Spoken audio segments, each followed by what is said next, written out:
Welcome to the Deep Dive. We take the sources you send us, pull out the key insights, and try to make sense of it all. Helping you get truly well-informed. Exactly. And today, we're diving into something really fascinating. This idea of unifying different lines of thought. Think ancient philosophy, modern spirituality, the whole spectrum. Yeah, the material you've given us looks at a particular group that's actually trying to do this. Right, this Grupo da Parceria.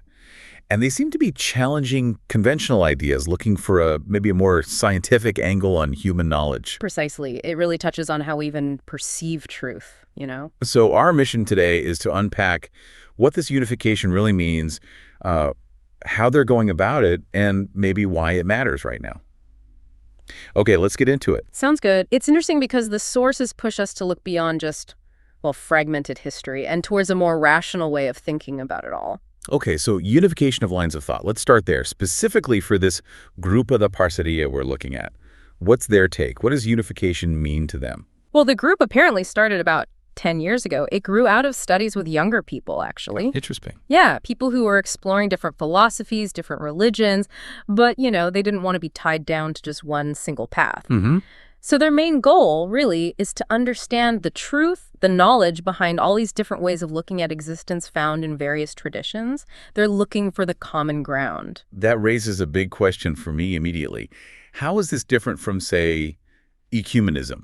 You know, trying to bring different faiths together. Is that what they're doing? That's a really important distinction to make, and the source material is very explicit. Yep. What they're doing is not ecumenism in that sense. Okay, why not? Because, historically, attempts to unify religions or philosophies often ended up creating new dogmas, fixed beliefs. Right. And over time, those very dogmas led to knowledge becoming, well, fragmented, maybe diluted, losing the original essence. So yeah, their approach is different.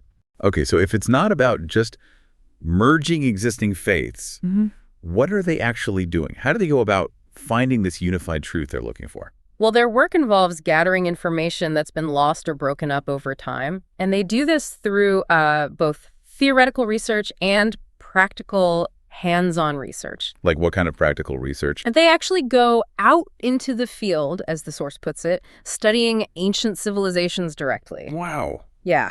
The aim is to try and demystify knowledge, especially stuff that might have been twisted or hidden for, you know, political, social, or cultural reasons. They call what they're looking for a faithful legacy, basically knowledge that hasn't been messed with, lost, or destroyed. The faithful legacy. I like that term. And what's really striking is they emphasize using scientific methods, or at least a scientific mindset, within this realm of religion and philosophy to find actual evidence of this uncorrupted knowledge. So it's like they're intellectual archaeologists, maybe, Yeah. sifting through layers of interpretation.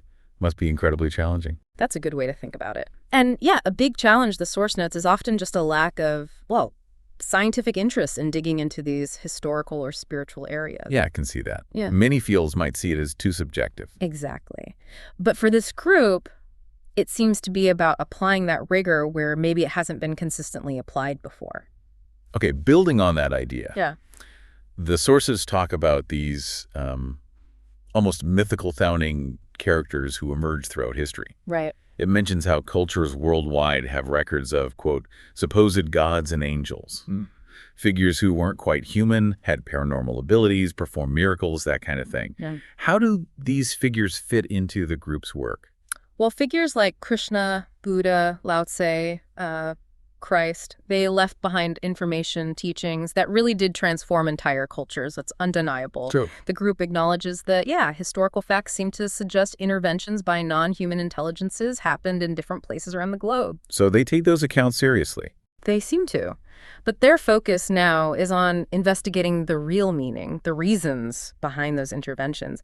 And crucially, they're trying to find scientific evidence moving beyond just faith or, you know, pure mysticism. That shift seems central, moving from an emotional or devotional response to a more rational, scientific one. Why is that shift so important in their view? I mean, isn't spirituality often about feeling? That's a fair question. The source suggests that while those emotional or devotional paths aren't necessarily wrong, they might limit a fuller, more complete understanding. The group seems to be searching for ways to actually perhaps measure or understand these phenomena more scientifically, especially now in our modern era. How would you even measure something like that? like a mystical experience. Well, maybe instead of just calling a shared spiritual insight a miracle, they might look at, say, the physiological effects on people having the experience, or the neurological correlates, or look for consistent patterns across different people, different traditions, that point to some underlying thing maybe related to consciousness or energy that science is just starting to get a handle on.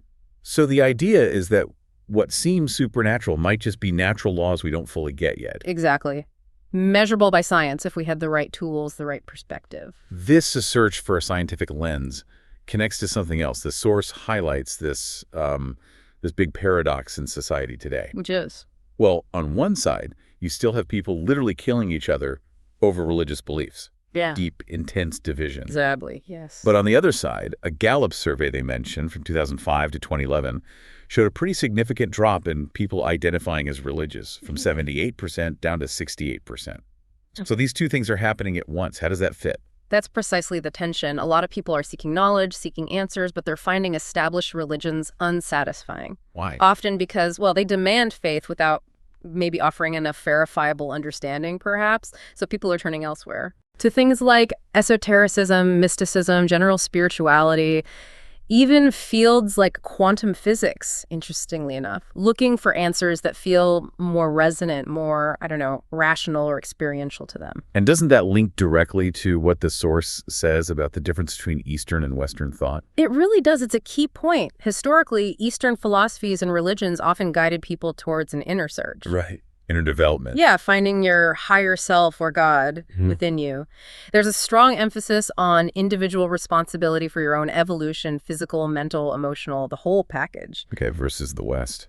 Conversely, Western traditions have often historically conditioned people to look outside themselves, seeking external gods, projecting beliefs outward, waiting for salvation or rescue from somewhere else. Which can lead to? Well, the source suggests it can lead to a kind of loss of self-responsibility. And maybe it even fuels conflict, my external God versus your external God. That distinction feels really clarifying. So is the group trying to bridge that gap between the inner and outer focus? That seems to be a core part of their effort. To unite those perspectives, find the common thread that runs through both. While also clearing away the distortions. Exactly. Demystifying what's been hidden or twisted over time, and carefully holding on to what's genuinely valuable, what's uncorrupted. Finding the shared truth beneath all the cultural layers. There's a really beautiful analogy in the source material that seems to capture this perfectly, the story of God's mirror. Could you share that? Oh, yes. It's a very evocative image.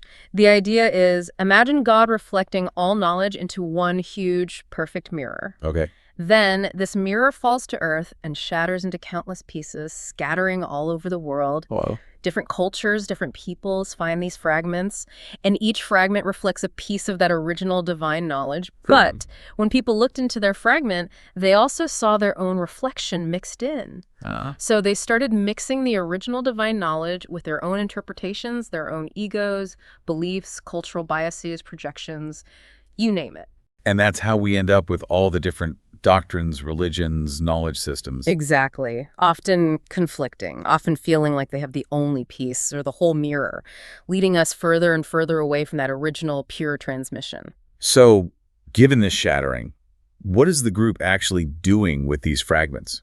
How do they tell which part is the original reflection and which part is just us looking back at ourselves? Their goal, as they state it, is to find the fragments that are still, quote, intact and preserved. The pieces that reflect the original knowledge most clearly without all the added human distortion. That sounds incredibly difficult. It must be. But their approach, importantly, is described as being rooted in deep respect for all philosophies and knowledge systems.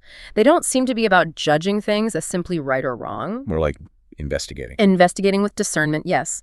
Learning from every source, like a meticulous art restorer trying to find the original painting under layers of later additions. I love the other image they use, too, taking diverse flowers of knowledge to form a great bouquet.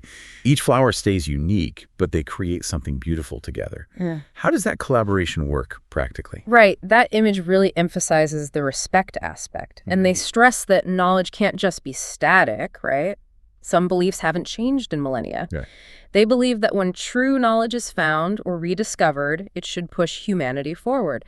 So their partnership, that's literally in their name, involves actively trying to collaborate. With who? With leaders, thinkers, philosophers from different spiritual groups, different religious backgrounds.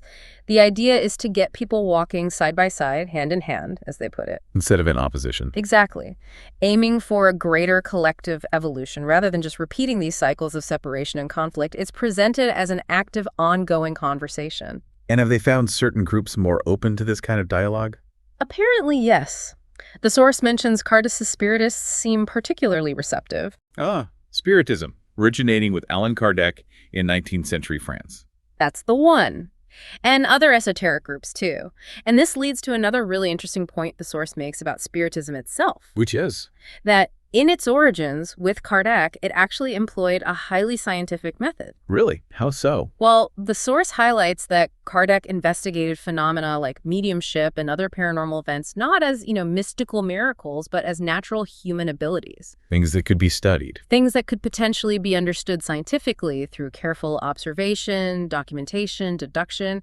The group seems keen on rescuing that original scientific lens. To see the supposedly supernatural as perhaps natural and measurable after all. Precisely. It fits perfectly with their overall mission of demystification. Okay, but that's a bold claim, applying a scientific lens to things often considered purely spiritual or subjective. How do they square that circle?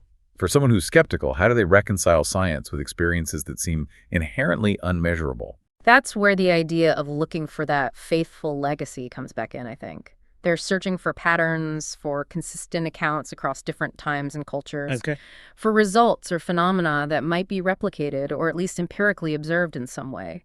It's not necessarily about denying the subjective experience, but about finding objective links. Right. Finding objective correlates or maybe underlying principles or mechanisms.